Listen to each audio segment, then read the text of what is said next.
भगवान विष्णु ने कछुए का रूप लिया और समुद्र मंथन के समय उत्पन्न होने वाले विष को भगवान शिव ने अपने कंठ में धारण किया। वराह अवतार, नरसिंह अवतार भक्त प्रहलाद की रक्षा के हेतु भगवान आधे नर और आधे सिंह के रूप में प्रकट हुए और हिरण्यकश्यप नामक असुर का वध किया और भक्त की रक्षा की। हमारा पुराण सिर्फ नर की शक्ति को ही प्रदर्शित नहीं करता, यह नारी शक्ति का भी उतना ही सम्मान करता है। माँ लक्ष्मी समृद्धि की देवी, मेहनत और सदाचार से प्रसन्न होती है। माँ सरस्वती ज्ञान की देवी, जिनके बिना कोई संस्कृति आगे नहीं बढ़ सकती। तथा माँ दुर्गा शक्ति की देवी, जिन्होंने अनेकों असुरों का वध किया और सृष्टि की रक्षा की। हमारे आदर्श भगवान श्री राम का युग यानी त्रेता युग। भगवान श्री राम जिन्होंने एक आदर्श पुत्र, आदर्श पति, आदर्श पिता और आदर्श राजा की भूमिका निभाई। भगवान श्री राम की महिमा यह है कि वह हर शब्द हर वाणी से परे है, लेकिन हर एक की शब्द और वाणी में उतर आए हैं। स्वयं हनुमान जी को भी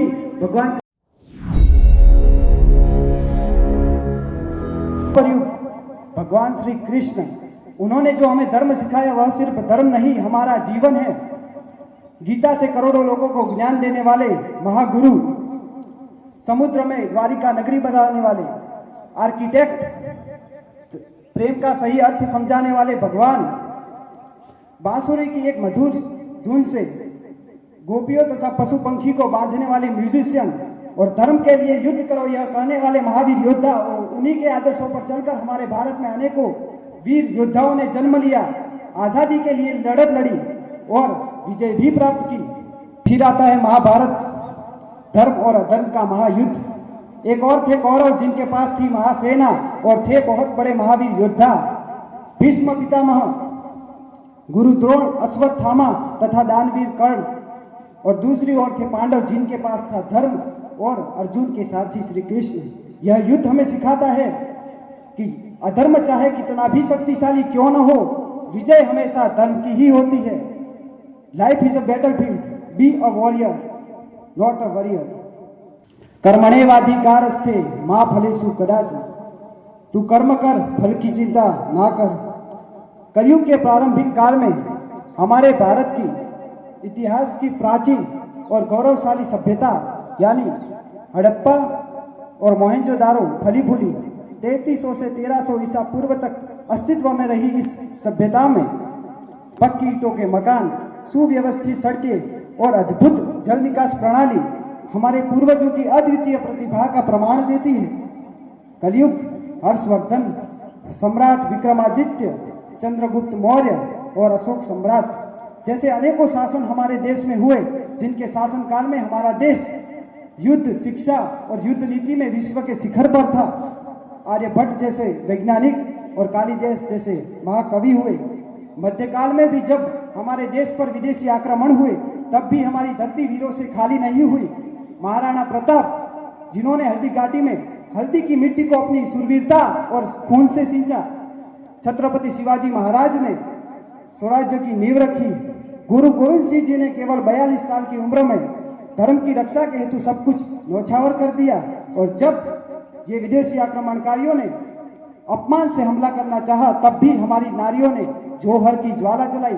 चित्तौड़ की रानी पद्मनी, रानी कर्णावती जैसी अनेक वीरांगनाओं ने अपने प्राण अग्नि को समर्पित कर दिए और परंपरा और अस्मिता को अक्षुण्ण रखा।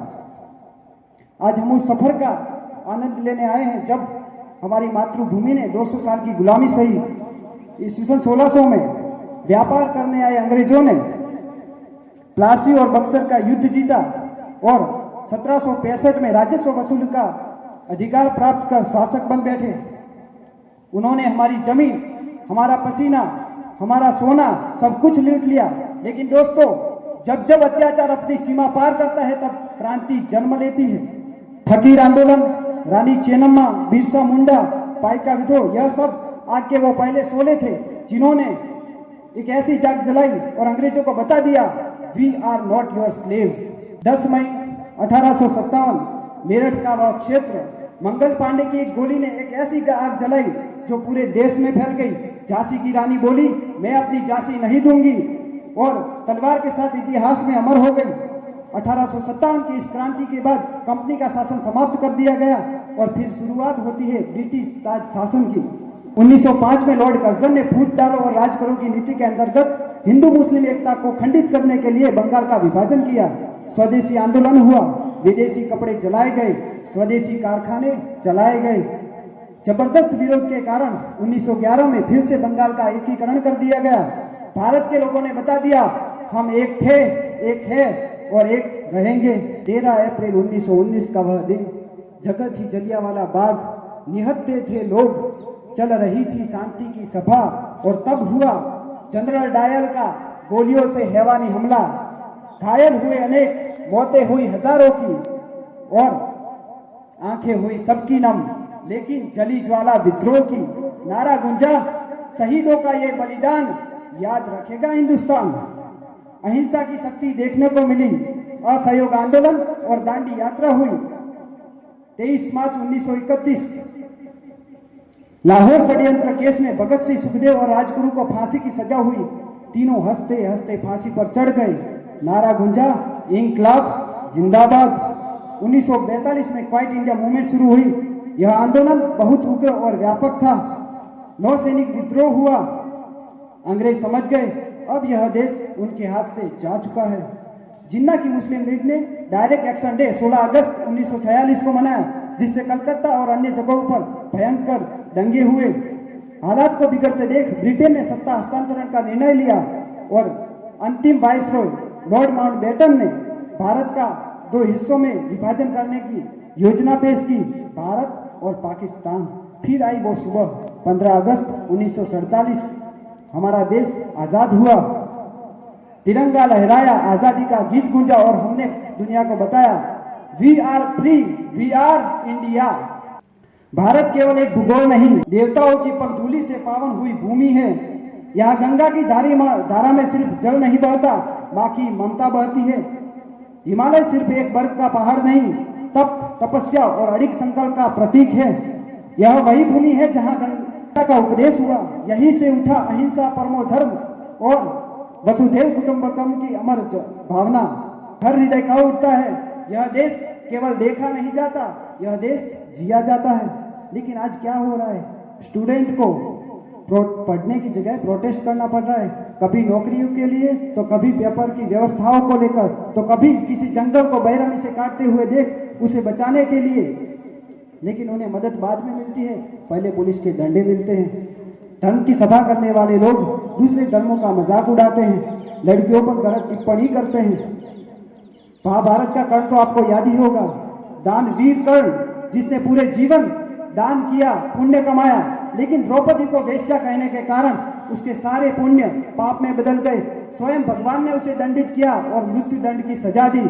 याद रखिए, हर एक नारी में माँ दुर्गा का वास होता है। हर एक नारी, हर एक स्त्री, हर एक लड़की पूजनीय है। हमें उन सभी का सम्मान करना चाहिए। भारत केवल अपने अतीत के गौरव पर जीने वाला राष्ट्र नहीं है, यह भविष्य की दिशा तय करने वाला देश है।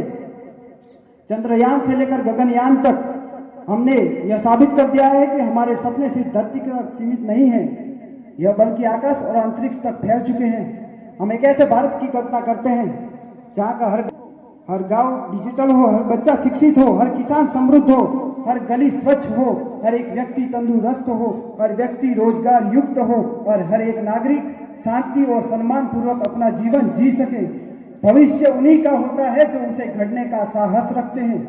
भारत की असली शक्ति उसके संसाधनों में नहीं, उसके मूल्यों में है। सत्यमेव जयते, अहिंसा परमो धर्म, वसुधैव कुटुंबकम।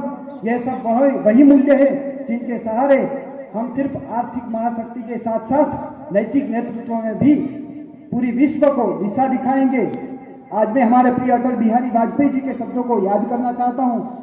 भारत कोई भूमि का टुकड़ा नहीं, यह जीता जागता राष्ट्र पुरुष है। भारत कोई भूमि का टुकड़ा नहीं, यह जीता जागता राष्ट्र पुरुष है। यह अर्पण की भूमि है, यह तर्पण की भूमि है। इसका कंकर कंकर शंकर है, इसका बिंदु बिंदु गंगा जल है। हम जिएंगे तो इस भारत के लिए, हम मरेंगे तो इस भारत के लिए। अगर जीते जी भी किसी ने हमारी धड़कनों की आवाज सुनी तो धक धक धक धक धक धक नहीं सुनाई देगी, तो सिर्फ एक ही आवाज, भारत माता की जय। और मरने के बाद भी हमारे देश की पवित्र नदियों में बहते हमारे अस्थियों को अगर कोई कान लगाकर सुनेगा तो तब भी सिर्फ एक ही आवाज गूंजेगी, भारत माता की जय, भारत माता की जय, भारत माता की जय। Keep shining, keep growing, keep smiling. वंदे मातरम। जय भारत, जय Bhavani. Thank you very much.